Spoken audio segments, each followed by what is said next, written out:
There was never that moment that I was like, oh, this is my career. Cause I was a young punk. I didn't know my head from a hole in the ground, but I saw how to make money. And he had been teaching me for like 7 years at this point. And then he started to just, lose his mind because of everything going on in the recession. And I was like, I got to do something. And I've been trained in construction. So I just started. So that's BuildCo7. That was the genesis of the company. It's kind of counterintuitive. You're basically starting a fire in a fire. Like it's '08, everything's coming down around you. And it's like, hot diggity, I think I'll start a company in a recession. Like, what are you thinking, man? Welcome to the Builder Straight Talk podcast with your host, Michael Krisa. Get the unfiltered truth from the trenches of construction, real estate, and funding. This episode is made possible by our parent company, Sound Capital, funding built for builders. So, Matt, one of the things that I want to ask before we get rolling down the thunder here, you're a builder, you're a coach, right? You're a speculator. You're doing all the stuff that every builder wants to do. So let's just rewind the clock. I'm going to ask you the typical once upon a time, how did this all start? When was the first time, let's say you took a hand onto a shovel and actually got into this wacky business we call home construction? It, started with working for my dad, right? Like every Saturday, I thought I was going out with my buddies and he'd be like, well, hold on, I need help tearing out this bathroom or something real quick. So I quickly got really accustomed to hand tools, thinking through projects and looking at things with the eye of a engineer/construction guy. So that rolled into a lawn care company that I had. The lawn care company then became a site development company. So we ended up with skid steers and track hoes and dump trucks. And that company led me to, I was cutting this guy's grass. He was a builder, super smart guy, and he needed help. So at first I was doing all of his grading, all of his lots and doing a bunch of his landscaping. And then we just got along really well. His construction was starting to boom in the Southeast. He was kind of at capacity. And so I came on, I was like, well, man, I don't know a lot about building houses. He goes, I can teach you. And he did. It was the old school method. It's actually, I say it's old school, but it's how it's done today. You learn to build from a guy that learns to build, which is what I did. And sadly, that kind of model is fading and we don't have a lot of project managers, right now that are qualified. How old were you when you started this? Man, I mean, 21 when I started. Okay, so you're basically just a punk kid. So you've got no formal education, like, you don't have a degree in architecture or anything. Okay, so you're one step away from being a bum. Your Yoda shows up and opens up this whole new pathway for you. It's a great way to say that because he really taught me, not only was he this Rain Man-ish smart builder, like he could tell me like people don't appreciate our houses, Matt, till all the doors and windows open and close in 10 years. So he showed me framing and footers and foundations. And, also he taught me that like we have to know a little bit about everything going on in the house. And yeah, I was just kind of like, I had flunked out of college, trying to find my way. And I just was like, all right, well, my parents taught me how to work hard. So I just kept working hard. And this guy, like, he taught me the building piece. And then as my skill set grew with him and the company grew, he's like, hey, I need you to be a project manager. And that went to, I need you to be operations guy. And then I need you to be VP. So every lift up, it drew me closer to the office. And that's when he started teaching me the numbers. He's like, all right, this is why we use that window. This is why we do brick on the front and siding around the three sides. He started teaching me the economics of building. And that, you can overbuild in the speculative market. It's easy to overbuild. And then there goes your profit. So he taught me nuts and bolts. Then he taught me the business side of it. And it was better than any college degree. I could actually build something, right? I get these kids, these young punks come out of college with a degree. They can't build a doghouse. And Don't get me started on that. They've got a 5-year degree in dance theory or something like that. They have no prospect whatsoever of getting a job. They're living in their parents' basement. And this is one of the things that we really got to touch on here, that you have to put romance back into the trades, that it's actually honorable to be able to take your hands and do something with them, build a house, plumb, run electric, because once you've got that skill, you're going to be employed forever. Like either you can be working for someone, or if you're savvy enough and you've got the experience, you open up your own company and people are working for you. Yeah. As opposed to that guy with that degree that's useless, you'll probably hire him to babysit your kids or maybe sweep up on a job site.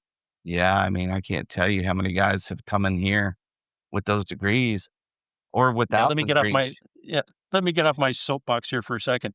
Yeah. During this timeline when you're working, can we ask the name of the guy, just first name? Yeah, Mark. Mark was his name. So at what point working with Mark, was there an epiphany that you realized that, you know what, this isn't a job. I'm not just putting in hours, that this is a career and that you actually had a path forward. Like you actually had a vision of where you wanted to go.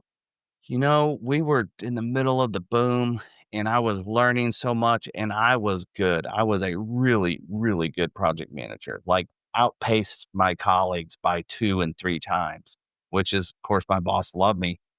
He took care of me really well. And I was like, wow, like I'm making really good money working for this guy and I'm busting my hump. And then, there was never that moment that I was like, oh, this is my career. Cause I was a young punk. I didn't know my head from a hole in the ground, but I saw how to make money. And he had been teaching me for like 7 years at this point. And I was like, man. And then he started to just, lose his mind because of everything going on in the recession, and I was like, I got to do something. And I've been trained in construction. So I just started a construction company. I had to, right? He couldn't pay me anymore.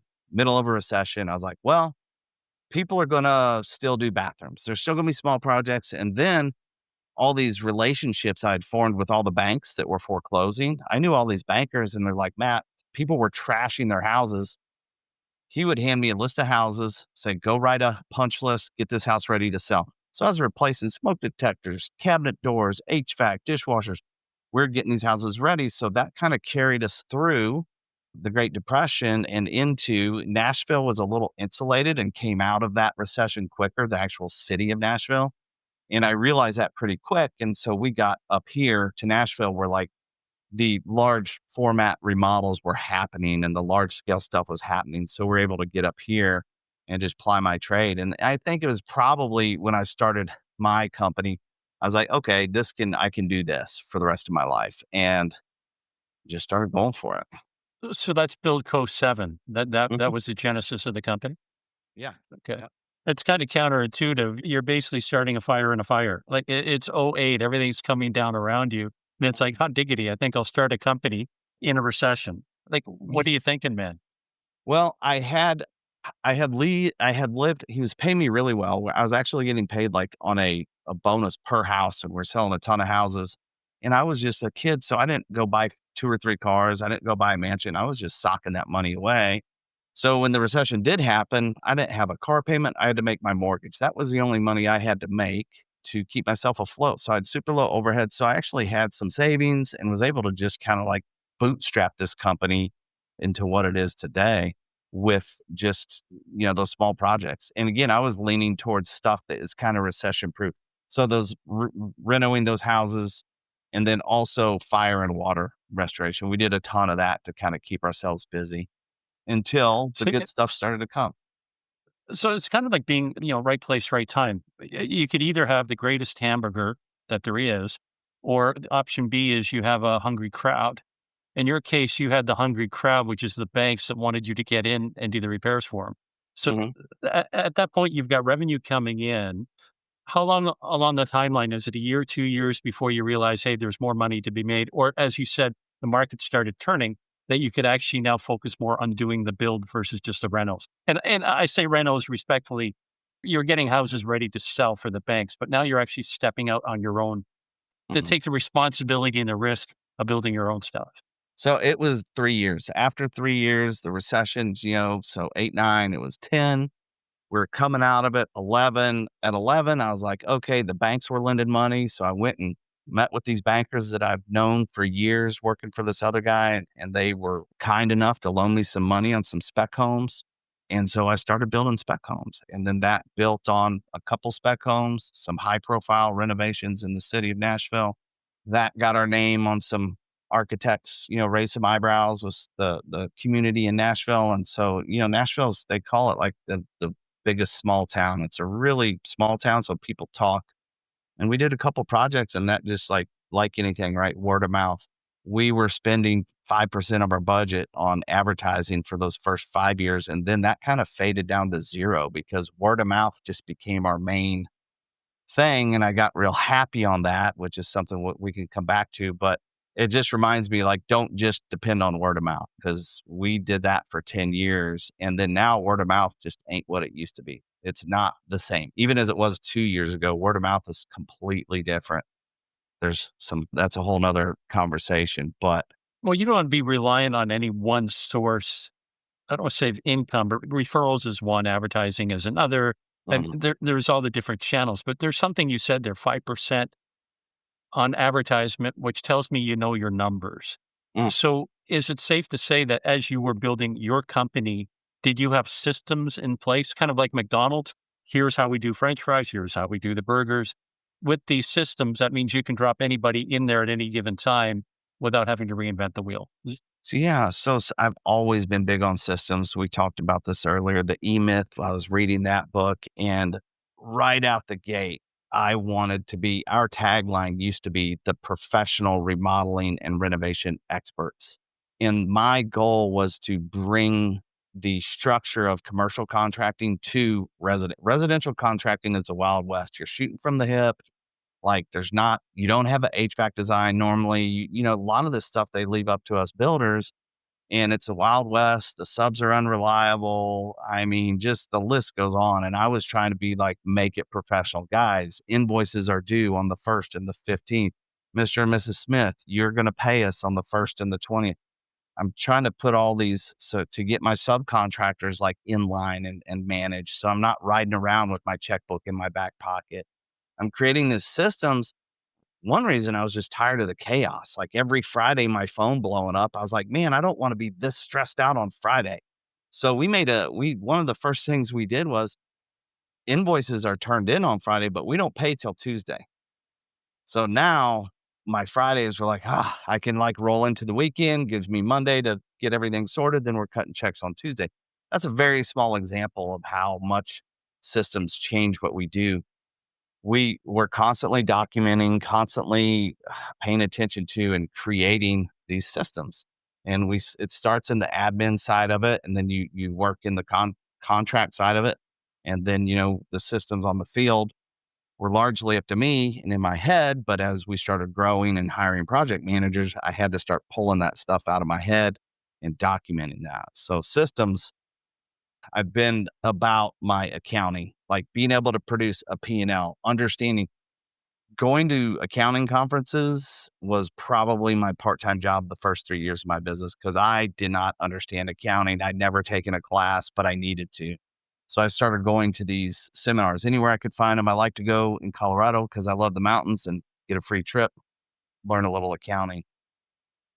But that was the biggest piece, is understanding accounting, understanding my numbers, knowing what's our net profit, what is our gross profit, what are all these, terms mean, what's the balance sheet tell us, what does the P&L tell us, how do we manage our company with the balance sheet and a P&L. Very important to me, and that was a compliment. And to this day, when we're sitting down with whoever, lawyers, accountants, anybody, or bankers, and we show them our financials. They're like, oh my gosh. Because in this industry, that most guys don't know their numbers. Most guys just, whatever's in their checking account, they think that's theirs. And, the story goes on. But knowing those numbers, bankers love it when you know your numbers. They love it when you can give them a P&L. They love it when you can talk about your P&L. And frankly, I would say I probably understand construction accounting better than most construction lenders, just because I had to, and Well, so you're that's. treating your business, number one, like a business. It's not a job, right? Mhm, That's the big differentiation. And I think many builders fall into that trap where they're doing everything. And if you were to say, hey, what do you make in the course of a year? Well, the magic number is 150, 200,000. That sounds like a lot of money. But then when you factor in how many hours they spend doing everything, right? It probably in many cases works out to maybe 20, $25 an hour. Then they have that epiphany, like, what the hell am I doing here for $25 an hour? The mhm, fact that you know your numbers, you know what your net is, you know what your profit is, you know what your overhead is, that's telling you, A, we're on course to hit our targets. And again, you're a systems guy, so I'm willing to bet you've got targets that you're trying to hit, right? Mhm. So No. you're being a very savvy businessman, and I salute you for that, because the other thing that this is generating without you even realizing it, or maybe you already do, is that you have an exit strategy down the road. If you've got systems in place, you have a business that you can actually now put on the market and sell, as opposed to, well, here's my book of bills and receipts and, oh, it's all in here. No one's going to buy that. Yeah. Right? So I guess my question is, are you building your company in such a way that if you decide to, you can either scale down, bring in an investor, or you can just sell it outright and it's ready to go without you? Yeah, the whole goal of mine, and I was reading through some goals that I wrote down in my notes, gosh, 2017, and it was a 10-year goal of operational irrelevance. I'd gone to Business Mastery, Tony Robbins seminar, and that was my goal is operational irrelevance. Pull Matt out of the equation, which boosts your multiplier when you're selling your business. If it's not dependent on you, the owner, you get more money for it. So I've always been building it. I just wanted to build it so it was exactly that. It had value. It had value beyond Matt Millsap. I wasn't necessarily building it to sell because I didn't know if, I've always wanted to have this dream of like either selling it to or gifting it to my top employees. Because at the end of the day, they're the ones who got me here. I have this amazing team that I'm surrounded by. So I've got dreams of an ESOP or something to where I like show my appreciation and then they get some skin in the game, right? So they know like the decisions they make affect how much they're going to make that year. So Are my you kind of sharing that philosophy with them now that they know that there's a pot of gold at the end of the rainbow? yeah, and we're just kind of working out how that works liability. Of course, it's hard to convince a very conservative controller that like, hey, you should be a member of this corporation and oh yeah, you will be on the hook if we do get sued. So one of the first things we did was I developed just a bonus structure that it's a giant pot of money, and then depending on where you're at in the hierarchy and how you affect the bottom line, you get a percentage of that pot of money. So it became a performance based, but also anyone who affects the timeline or the budget of the project. So basically, all the top level administration got a piece of this pie, and then the field people, so like a lead carpenter, they were bonused out on the project manager's discretion. So if they're killing it, they get a piece of the pie, but everyone is paid on the performance of the company. If we're doing bad, there's no bonuses. If we're doing great, I'm pouring bonuses out both the pant legs. So that is, yeah, that was my first like, all right, guys, this is what I'm working on now. This is my goal. And I've said this to my two tops is like, the idea is that you have ownership here, at one day and whatever that looks like. Cause if they can't stomach being a member of a LLC because they're just averse to risk and they just need bonused out, well, that's fine too. We can work something out where they're not actually on the paperwork. It just depends on the person. They're an employee versus on the yellow brick road with you marching towards Oz. Yeah. They could choose just depending on their risk, their appetite for risk. They get to choose that. Because what I would hate to happen is they choose not to be a percentage partner and then they don't get any money. Well, that's not fair. So we had to figure out a way to like offer it to them as well as, so they could give or take any type of ownership. So is it fair to say your turnover must be really low? In the office, yes. The project managers we've really struggled with. I think there's a lot of reasons for that. I'm really digging hard into it, and which kind of is like the reason I created Construction Coach, which is another company recently incepted by me. I saw this lack for years and years and years. I've seen this gap, this knowledge gap. And with PMs, the thing about a project manager is they could be like, oh man, I'm the best thing since sliced bread. This is what I did at my old job. And I was so great, as best employee. However, you can't talk to my boss because like he's a real jerk and he's probably going to fire me. And like, you can't talk to him. So we didn't have a way to verify how good these guys were. So I decided, I was like, okay, I'm having a trouble teaching teaching construction guys technology. And we're a very technology forward company. We're using JobTread, we're using all this tech. We're really big believer in that. I couldn't teach the construction guys tech. And so then there was this massive round of layoffs about 2 years ago in the software development sector. And I was like, but maybe I can teach tech guys construction. So I hired 2 tech guys from Dell here in Nashville and brought them in. I was like, all right, guys, you're going to sit in me Tuesdays and Thursdays for 90 minutes, and I'm going to give you a school on project management. This is how you build a house. Well, after the first class, I had this big whiteboard full of like all these bullet points. And I was like, this is a class. Even if it's just for me, I can recreate this on video so that these guys can have a really great understanding of what it means to be a PM and how to do it and how to manage your schedule and budget and all those things. So that we started building a course for my guys originally, and then now we're putting it out there to the world. The course has tests and testing modules, so it can be for someone wanting to be a project manager or someone wanting to be a better project manager. But the cool thing that a friend of mine, Tiny, was like, well, have you thought about just creating an aptitude test from your course? So that way, if an owner like me is like, okay, are you who you say you are, Michael? Take this test. So now we have a proficiency test in project management that will really test them. At least it'll be one more way to filter. Can they really do what they say they're going to do? Do they really know what they say they know? So we've reverse engineered the course into that aptitude test. So now the business owner would be me, be like, all right, Michael, go take this test and then we'll see where you're at. So that's been, Interesting, interesting. My caveat would be don't, how do I say this politely and respectfully?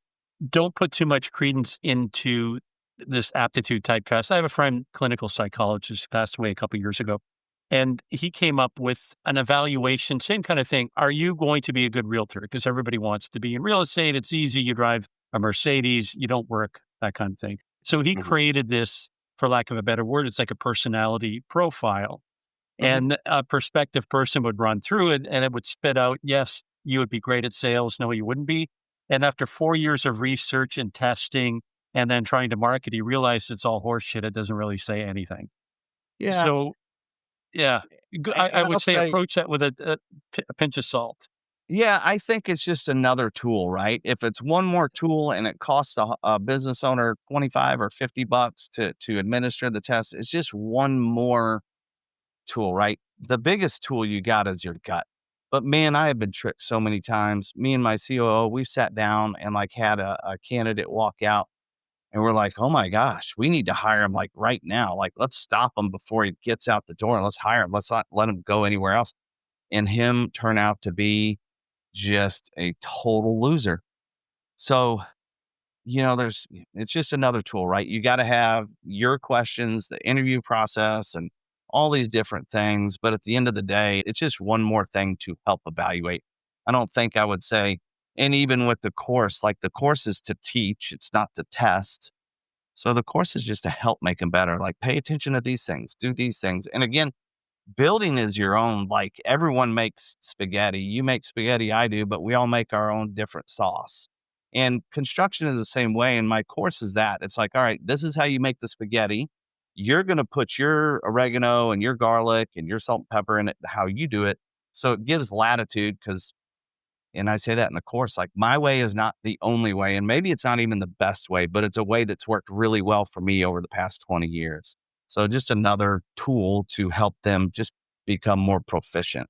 I want to jump back onto the growth spurt part. At what point do you realize that you need a project manager? And I did an interview a few weeks ago with a gentleman's name was Adrian Alvia, awesome guy.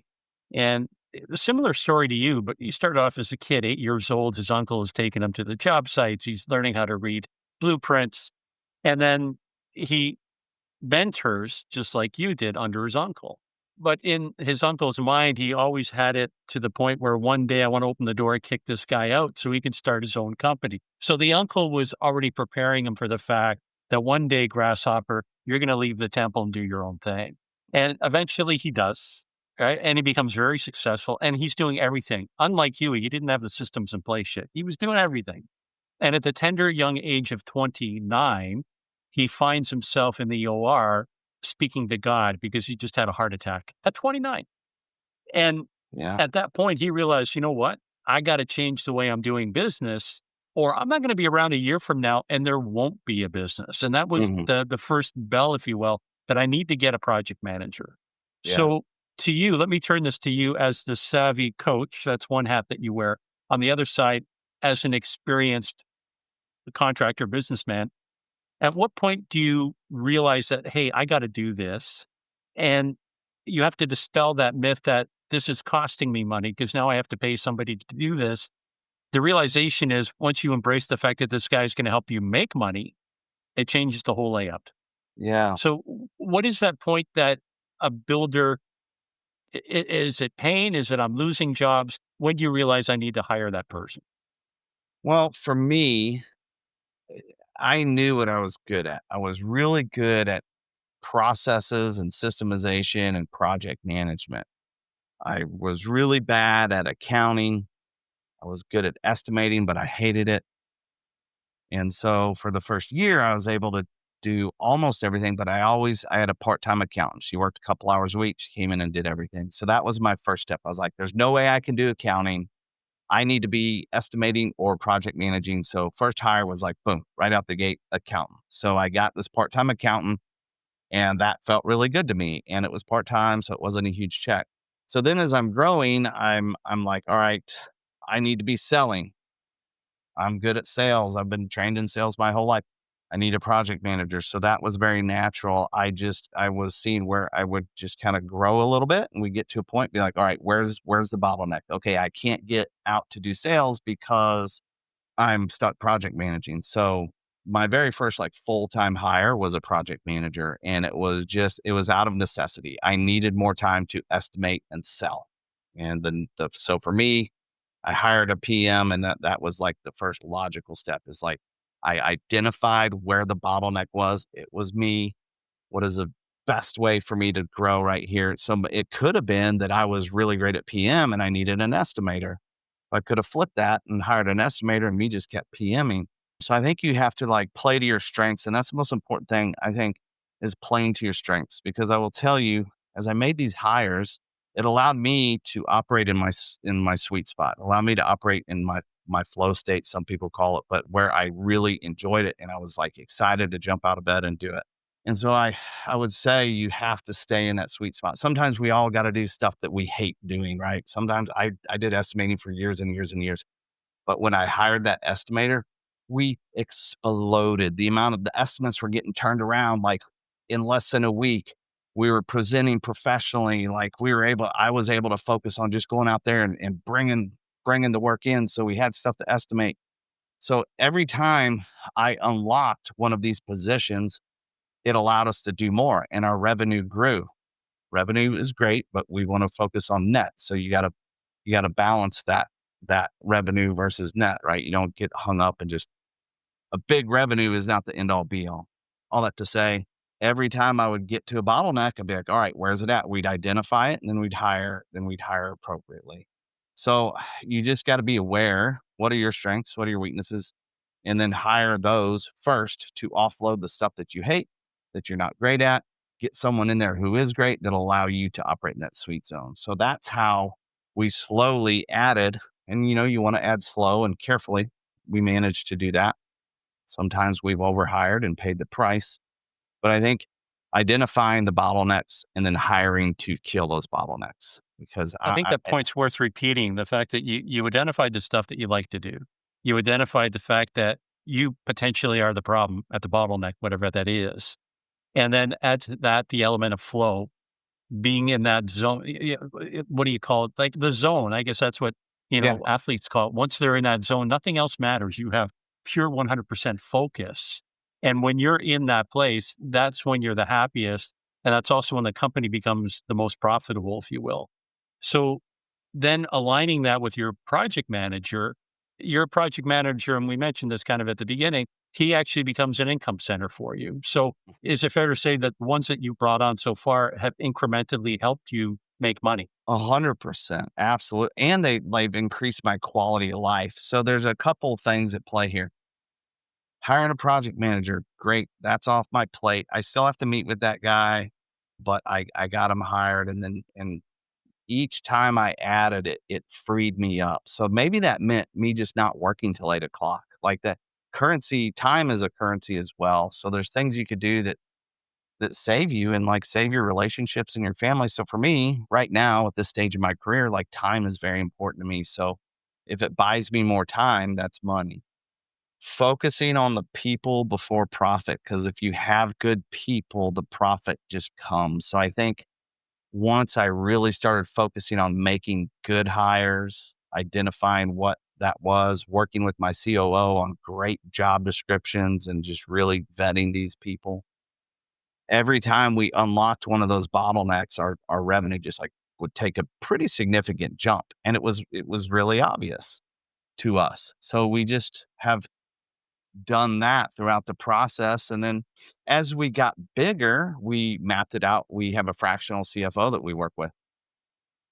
As we got bigger, Really? we mapped out our hires. Okay, when we hit this revenue, we're going to need another admin. When we hit this revenue amount, we're going to need another PM. When we bring in this revenue, we're going to need some administrative support for the accounting office. So as you grow, and you can do that as you're young too. We just kind of got wise a little late in the game, but working now, there's so many fractional CFOs out there. They can help you create that model. So you're not just like flying by the seat of your pants. You're like, all right, when we hit 1.2, we're going to need another PM and we have X amount of pipeline. When we hit 2.5 million, we're going to need to do this. So you can kind of like plan for those hires. And then like, if you see you're like cruising towards that goal, you start interviewing, with the idea that by the time, if you start interviewing 3 months ahead of time or 2 months ahead of time, you're not going to, you have less chance of making a bad hire. So yeah, I think that's mapping that out, which can absolutely be done. It's hard to like, use a crystal ball, but you can put together a roadmap for that. And that will help you, you'll know that you can afford it, right? If you're maintaining your margins and profitability. And B, you'll have a little bit of reassurance from, one of those finance guys. Yeah, this brings us right back to the beginning, the E-myth. You're working on your business, Mm. not in the business. You're not stuck changing light bulbs. So this gives you the grand vision of where you can go with this. I don't know if it's a proverb or a saying, and I'm probably going to bugger it up when I'm trying to think about it here, but it's something like when you're young, you'll sacrifice your health to pursue wealth. And then once you get older, you'll sacrifice all your wealth to get back your health. Mm-hmm. And in your case, by implementing your project managers, you are in essence buying back your time Mm. because it allows you to, one, look at your business. So again, you get the tinker on it, but two, it gives you a life so you can actually enjoy the fruits of your labor, which is the business, right? But Mm-hmm. let's talk about your project managers for a second. Can we put a number to them? Like every time you hire one, it's not that you're making an extra 50, 60 or $100. What would be the volume number that's associated with your managers? Depending on project size and locations, we have determined a PM can do $3 to $4 million worth of the jobs that we do. Our classic job is a whole house gut with an addition master suite. That's kind of our classic project, and it ranges anywhere from 600,000 up to like 1.2, 1.5 million. So that's where we've kind of like, all right, at about every 3 to 4 million, we know we're looking at another PM, just what we've learned over time. And that can flux, $1-2 million house. It takes time, but that guy can probably do 4 to 5 million if he's got that one house that he's building. I should have probably said at the beginning, you're more than just a pretty face. Like your company, you've done over 100 million so far. Yeah. So, here's somebody that's speaking with authority. That said, of all these projects that you've got going and the risks that you've taken, has there been any one that stands out that looking back, it's like, oh man, I wish I never got out of bed that morning to start this one? There's two that I could look back and yeah, that we were kind of like destined for failure. Some jobs are just that way. I talked to some of our industry, like Yodas, if you will, like Bruce Case and Bill Milholland. And, sometimes there's just that job that is just, it's cursed and all you can do is get through it and, and kind of grin and bear it. But yeah, there's two that come to mind immediately. One was a commercial architect who wanted to run their home renovation like a commercial job, and that just doesn't work. And the other, it was like COVID hit and lumber just shot out the roof, and he accused us of like just messing up the bid. I was like, no, here's how we bid it before. And then you waited 6 months and we even rebid it. But even by the time we were ready for it, it shot up again. So yeah, there's always going to be that. Now for us, I was really tore up the first time, but now it's like when I look at the averages, we've been at it for plus or minus 17 years, and it's about one every 5 years where we just get a disastrous client. So that to me, like on the law of averages, that's not, you're going to have a bad client, right? It just happens. And one every 5 years, I'm not crying about that. I like to be careful and choosy and like really, I've picked up on how to interview that client. If I see red flags, I'm like, I'm taking notes. I'm like, all right, are they respectful to their spouse in front of me? Because I can't expect them to treat me any better than they treat their spouse. So that's one thing I look for right away. How do they talk to their spouse? Both sides, right? It goes either one, either way. But that's one of the probably the key red flags I look for is do they communicate? How do they communicate with their spouse? How do they communicate with me? And the rest we can just, it's just personality stuff that we can. That's a really interesting catch, Matt. What's the interdynamic, the personal dynamics in their own relationships? Because that's going to be an extension of how they treat you in the relationship that they're creating with you. That's a good catch. Yeah, Really I mean, good catch. I can promise you they're not going to treat me better than their spouse, right? I'm just a contractor. So that I pay close attention to that. I was like, all right, noted. And I've had some be crazy disrespectful in front of me to their spouse. And I'm like, I can't believe that was just said. And where I've had guys like, we need to reboot. Like, I got butterflies right now. You're making me nervous. Like, let's reschedule this. But yeah, Yeah, this is not going to end well. Yeah, let's move on. I'll build you a doghouse, but not a luxury home. Yeah, I got yeah, it. I can't. Right. Exactly. But there's switching lanes here. There's part of your corporate culture, and I got to make sure I read this correctly. But you put people before profit, Mm. and you hire people based on a cultural fit over raw talent. Hmm. What does that mean exactly? Well, exactly what that means is I've seen so many resumes that have like, construction management degree and worked as a bliss and that and the other. And it's like, all right, well, that's great. But will they fit with our culture? Will they jive with all these different team members? So we just started looking at, all right, as we're interviewing them, we're seeing their disposition, we're seeing how they interact with others. It's really that cultural fit. A good example is, and where we really started paying attention, we had a couple bad culture fits, and we're a very progressive company, and it's kind of a younger crowd. We had a guy come in, he interviewed great, but man, he came in and he was just this old school, crusty dude and disrespectful to everybody, not just the women, but my team is mostly women, so you're kind of outnumbered here. So disrespectful. And it just was a bad fit. And it paralyzed the entire company. I don't want to say paralyzed because we weren't like on our backs, not able to move, but it's just like drama after drama after drama. And it's like the guy's name, I won't say it. We'll just call him Mr. C. He was like, "What are you talking about?" I was like, "Dude, you have to respect people and you have to this is basic stuff." But we found when we started really paying attention to the culture, is this person a good fit for the company? Do they have a good head on their shoulders?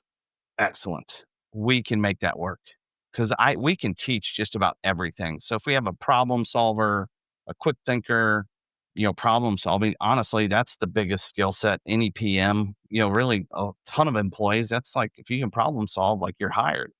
But that we started to pay attention to that versus someone who had 17 years experience and they've done this and they've done that. And they're this amazing construction person, but they're just not going to jive with the rest of us. It I just thought doesn't. when you were referring to culture, I thought it was going to be like a DEI thing, which is like the death of the industry. But you're talking about your corporate culture, you internally. So is that something that's stated? So when people come in, there's a certain vibe that you're trying to portray.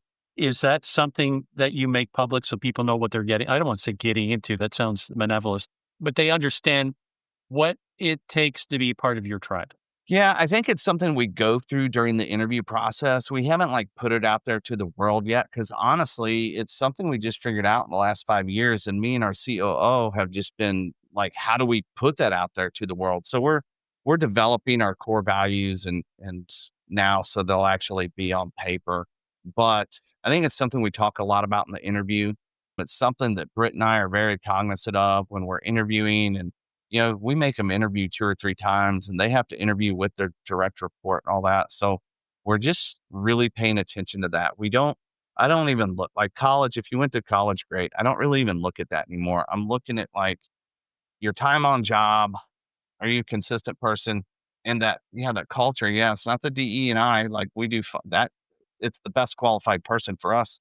But that culture, I just can't tell you how when I stopped, because I used to always be like, all right, we're gonna get this PM for 75 grand a year and he's gonna crush it. He has all this experience over at X, Y, and Z homes. Like, guys, I'm super excited. He gets in here, pisses everyone else off in the office, pisses all my trades off. Trades are quitting because he's a jerk and this and that. And like everyone's just kind of on pins or eggshells around him. It's like that guy ain't gonna work for us. We need someone who the culture we have is everyone has everyone's back. So if you're slacking, you probably feel bad because like you're letting one of your teammates that cares about you down. And I think that's like one of the biggest things with this company. And again, Brett Fuller really help create this atmosphere of like we all are here for one another. If one guy is out, someone else can jump in there. We want to see each other succeed. We want to see the project succeed. We want to see the company succeed. And we just have that culture of like you're not out here by yourself. You're not just out here on an island. We have the systems, the policy, the process, and the people in place to help. So, and that's what we do. If someone gets bogged down, someone needs to run interference for someone needs to, lift someone up because they're like, we have Mrs. Smith is being a real jerk about her pink tile or whatever the case is. We are constantly just checking in. We have our controller doesn't take vacation. We have to force him if we notice, we track it. If he doesn't take off once a quarter, we're like, hey, Dustin, you're off next week. He's like, huh? It's like, well, you're off next week or you can schedule a week off, but you need a vacation. And he's thankful for that. People, they get in their grind and they forget to look up. And I think we want all of our people to feel supported. We want them to feel like they've got resources and we want them to do a good job. And if they're supported and they have resources, and their leadership is a big thing, then they're gonna do a good job out of just desire, not having to put a gun to their head to do good work, but just because they want to do good work and they don't want to let their team member down. You threw a curveball at me back there. Who's Britt? Is that a spouse or? No, Britt Fuller is our COO. She's our chief operations officer. She is an amazing human. She's been a big part of developing our systems and creating our systems and helping build our culture and then like helping me maintain that culture. And, I'm the owner, right? Sometimes I need someone that I could be like, oh, should I, I need someone to bounce things off of. And she's just very level headed and very emotional, has a very high emotional intelligence. So she's able to help me kind of guide the company. So yeah, she's amazing. When you hire your PM, how are Mhm. you, again, when you're trying to do this merge between the PM and the culture, how are you protecting your ass if you have to fire this person? Are they brought in on a probationary period versus hiring full time? Like, I would think that would be a concern, wrongful dismissal, whatever it is. So, how are Mm. you insulating yourself from that? Well, Tennessee is a right to work state. So we could fire someone at any time for anything. It's up to us. But for us, the damage is done in when they leave, how much, where are the bodies? Where are the bodies buried? That's the first thing. We know we're going to find some bodies. Let's find them. Let's find them quick. All right. How do we do that? Well, one thing we did is we said, no more texting clients from your personal phone. You can't do that. The only thing you can text them is, hey, I'm going to be 5 minutes late. No decisions, no approvals, no nothing. It all goes through our CRM, our job tread is what we use. That helps us reduce the amount of bodies. It helps more transparency with the PM. So the big thing is getting that communication off of their personal cell phone and having everything be documented in JobTread. Every communication, every message, every approval, everything, all the photos, all go in JobTread. That's how we cover our ass, is we're able to pick up a job and be like, all right, this is where we're at. And there's some KPIs that those PMs have to fulfill around project management. X amount of pictures per week, X amount of daily logs per week. So we have a bunch of stuff in place to help prevent the bodies. And that's what we find is if we can reduce, there's always going to be bodies. And sometimes it's amazing the trouble a PM will go through to cover his tracks. But that keeping all that communication centralized is probably the best thing we can do. Because then a PM leaves and the client's like, well, Bill said that you guys were going to give me this hot tub for free. Well, where is this in writing, right? Like, where did Bill say this? Well, he just told me. He's like, well, we have this in our contract that, like, verbal agreements, blah, blah, blah, right? So just documentations is what saves us. And we still get burnt. You cannot control all of that. The end of the day, you hope for someone with a little bit of integrity, but we've minimized with documentation. You're trying to mitigate the heat below a boil as opposed to a raging inferno. I get it. Mm-hmm. What's the software that you're using? JobTread. JobTread. Okay. JobTread. Amazing. Those guys are amazing. So you mentioned at the beginning that you're really embracing technology within your company. How do you get your employees or associates, whatever word that you use, how do you get them to buy in and actually use it? Do you find that it's difficult, or are they a younger crowd and they identify? I relentlessly badger them. That's in the manual too. That's Yeah. chapter 5 in the business manual. Badger my employees. Okay. It is really, so I go to these conferences and I like AI conferences, specifically AI and construction conferences. And then I come back, I go to these conferences, they're 1 to 3 days, and I come back with like 3 takeaways. I was like, all right, I can implement these 3 things in the company. I bring them back to my team. I was like, guys, this is what I learned. This is what we're going to do. I started using AI 3 years ago. And that's when I came back to my team 3 years ago. I was like, all right, guys, we need to start using it for A, B, C, and D. Well, 6 months goes by, no one's using it. I was like, all right, guys, like, we need to be using it. And so it's just like introducing to them, okay, this is why it's going to make your life easier. This is what it can do for you that's going to allow you to. And it's my goal for them is not so they could do more, it's so that they could do their current workload and maybe finish early and not have such a heavy lift. AI and technology for me has always been about, we're not just doing it for the sake of doing it. We're doing it to make our lives better. And to me, what that means is giving my employees more time to themselves, using that AI to finish something that would have taken them 3 hours, if they can do it in an hour. Awesome. Let's do that. So that's been the, constantly pushing technology. Then as new software and things come out that we can use, whether it be internally, externally, we adopt that. We always, Britt and I, my COO, always like review and then, write and plan out our implementation of it. But it's been real important to us. Can we go deeper into saying we use AI is like saying we use paper?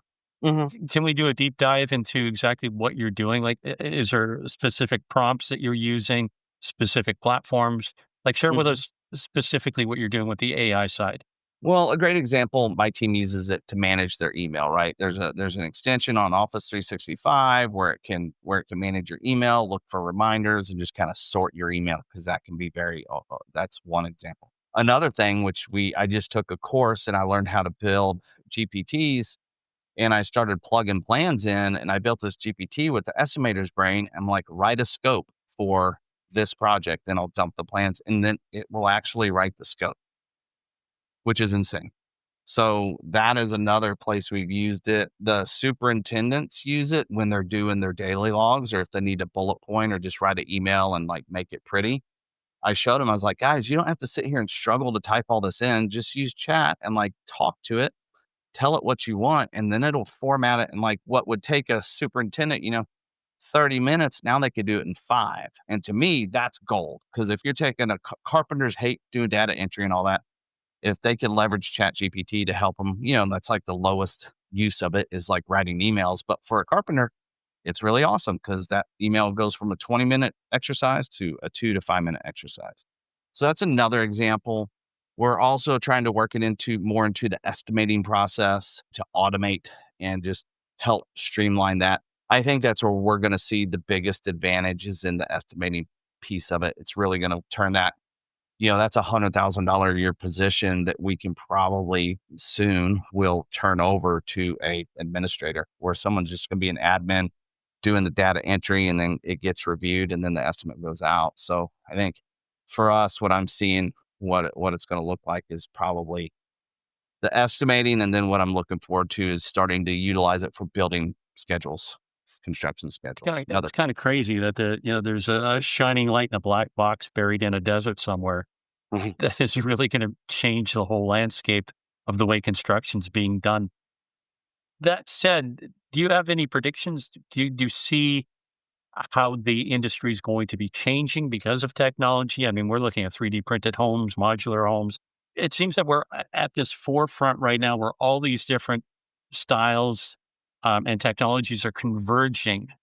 What do you see is going to be the impact of that on construction moving forward? Let's say 5 years Well, from now. yeah, I think the biggest thing we're going to see is a lot of the administrative piece that if you don't embrace AI now, you're going to get passed up. And what's going to happen is the guy, his overhead's going to be significantly lower than yours because he is using them for scheduling, using them for takeoffs. He's employing everywhere he can versus doing everything the old school way. So what's going to happen? What I think is going to happen first, 3D printed homes, great.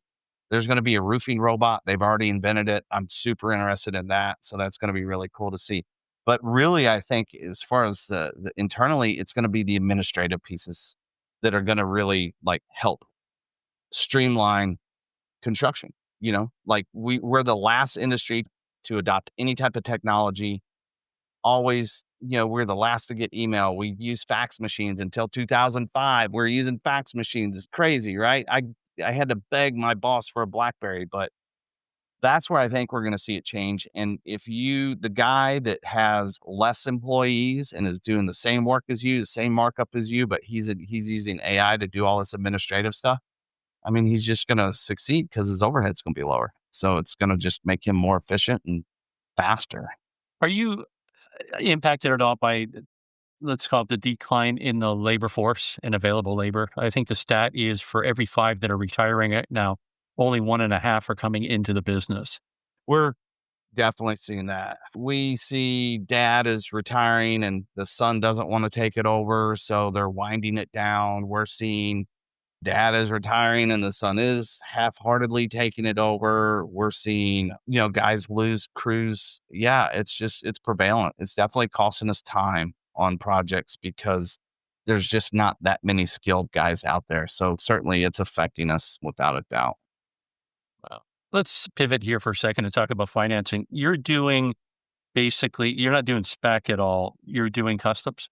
Yeah, well, we do customs and then we are pivoting with this turn in the economy. We are pivoting to specs.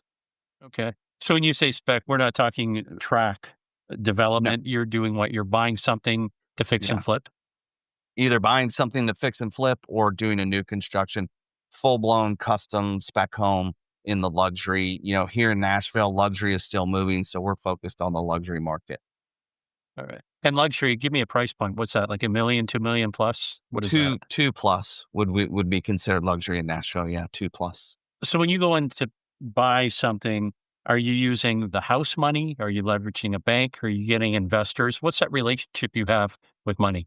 Right now, in the past, it would be a bank. Right now, we're using investors, either their money or we're using hard money. And that's just banks. It's because banks just aren't, traditional banks just aren't really lending right now. They're kind of got their clamps down. So hopefully that'll change. But right now, that's the money we're using. How much are you giving up then? If you've got an investor, obviously they're putting money on the table. So they want Mhm. the 2 ways, I guess you can look at this. They want a return on the money that they're lending Mhm. and they want a piece of the project, or Mhm. is it they just want a return? How are you structuring that deal? It depends who and what, right? I've got one guy, he's independently wealthy. He can just stroke checks. There's nothing involved. I've got another investor. he co-signs for hard money and then cash flows the project. Because, cash flowing a $2 million project is like 10 to 15 or 20 grand a month. So if we're a joint venture with someone who's just an investor, they have the money, it'd be a 50-50 split on the back end. And it's kind of the same with someone who's just signing on debt. It's a 50-50 split. So we pay the debt service and then we do a 50-50 split on the net profit after that. So those are kind Uh, of the main structures. Yeah. that's a big chunk to give away at the end of the day. But if that's what it takes to fuel the thing, yeah, I get it. I Well, get it. and we're in a pretty good there's enough meat on the bone, so to speak, here in Nashville. So we're paying attention, but the goal is, and we will be doing our own very shortly. But right now I'm a big fan of mitigating risk and having a money guy on the hook and I'm the contractor. Like that's, to me, it's a match made in heaven. It really limits my downside. And if something were to go wrong, like I'm not going to get destroyed by it. I'll just be Got it. wounded for a little bit. Well, Matt, we've covered a lot of ground here. I see the runway and we're making the approach. Is there anything that I've missed that you want to touch on? I think we kind of covered it. My biggest concern now is finding qualified project managers. That's what we're really just looking to find, those ninjas. And that's why I created Construction Coach, is to help hone those and bring those on home. I think that's where we're seeing, with the labor, we're also seeing there's just not a ton of qualified PMs out there. And those guys are retiring, and the way the market is shrinking right now, they're not getting replaced. Some of the big guys here in Nashville, they're like PM of 10 years or 15 years. Fred, he's retiring, and they're just like, we're not going to replace him because we don't have the work right now. So it's a very unique environment. And I meet with all my colleagues once a quarter, and we're all kind of singing the same song. It's just like the leads have dried up. So maybe that'll change with interest rates, et cetera. But yeah, that's Yeah, all I got. it's going to be interesting times ahead for sure. I mean, we're about 200,000 behind per year in builds. And a lot of that has to be attributed to the fact that we're not getting enough people in the trades. We're not building enough houses, right? So, yeah, sad times. Hey, I'm going to ask you a weird question here, just as a close off. If we were to wipe the slate clean and you were to start all over again, would you do the same thing? Would you go into building? Oh, yes. Yeah, I would. I love it. I love construction. I remember standing on the job site in Memphis, Tennessee, and we were doing a bunch of site work, and I was like, this is the job of my dreams. I was sucking in dirt from all the equipment, and I was like, this is what I've always dreamed of. And there's so much satisfaction in bringing something up out of the ground. I was built for it. I love it. Yeah, there's certainly some things I would do differently and some things I would tweak, but I would definitely go back into it. It can be a great lucrative business. I think if you learn how to manage yourself, that can be really good. I always tell people, you don't want the business to eat you. Like you said, you don't want a job. You want to own a company. I don't want a job. I want a company. And I think I would definitely do it again. I would just probably change up a couple things here and there. Matt, my newfound builder friend, thanks for taking time out today. Really appreciate it. And as I say, until next time. Cheers. Thank you so much. Thanks for listening to Builder Straight Talk. Make sure to like, comment, and share this episode on your favorite social media platform. And don't forget to subscribe to the podcast, available wherever you get your podcast streaming fix. Until next time, keep building smarter. This episode is made possible by our parent company, Sound Capital, funding built for builders.